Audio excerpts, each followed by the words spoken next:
بسم اللہ الرحمن الرحیم الصلاة والسلام علیکہ یا سیدی یا رسول اللہ وعلی آلکہ وصحابکہ یا سیدی یا حبیب اللہ۔ اللہ کے فضل و کرم سے آج آپ کے سامنے حاضر ہوا ہوں۔ آج ہم صحابی رسول حضرت ابو ہریرہ رضی اللہ تعالی عنہ آپ کے بارے میں بیان کریں گے۔ حضرت ابو ہریرہ رضی اللہ تعالی عنہ آپ سے کثرت کے ساتھ حدیثیں ملتی ہیں، اور یہ حدیثیں کثرت کے ساتھ آپ سے ملنا، اس بات کی وجہ کیا ہے؟ سبب کیا ہے اس بات کا؟ اتنی حدیثیں جناب ابو ہریرہ سے ملتی ہیں، اتنا حافظہ اور اتنا قوی حافظہ اور حدیثوں کو یاد کرنا، یہ آپ کو کہاں سے ملا؟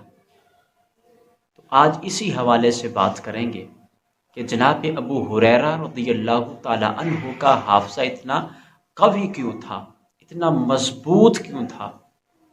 تو یہ بھی امام الانبیاء کی دعا کا اثر ہے، میرے آقا کی دعا کی برکت ہے کہ حضرت ابو ہریرہ رضی اللہ تعالی عنہ کو اللہ نے اتنا مضبوط حافظہ عطا فرمایا۔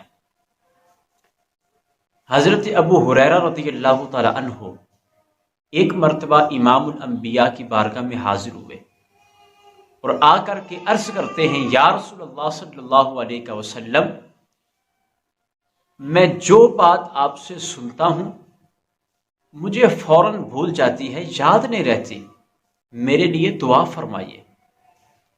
میرے آقا نے فرمایا، اے ابو ہریرہ، اپنی چادر کو اتارو۔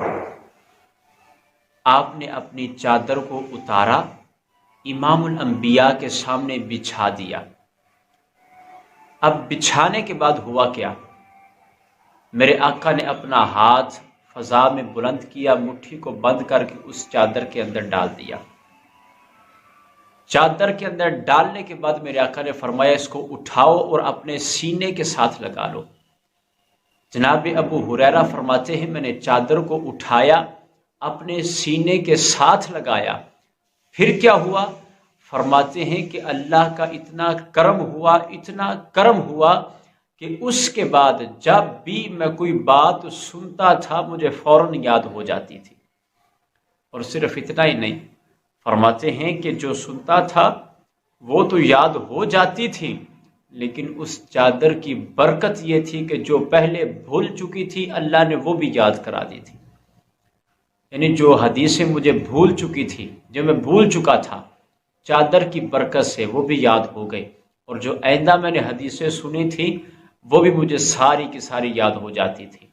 تو یہ امام الانبیاء کی دعا کا اثر ہے کہ میرے آقا نے دعا فرمائی اور اللہ نے حضرت ابو ہریرہ رضی اللہ تعالی عنہ کو اتنا مضبوط اور قوی حافظہ عطا فرما دیا۔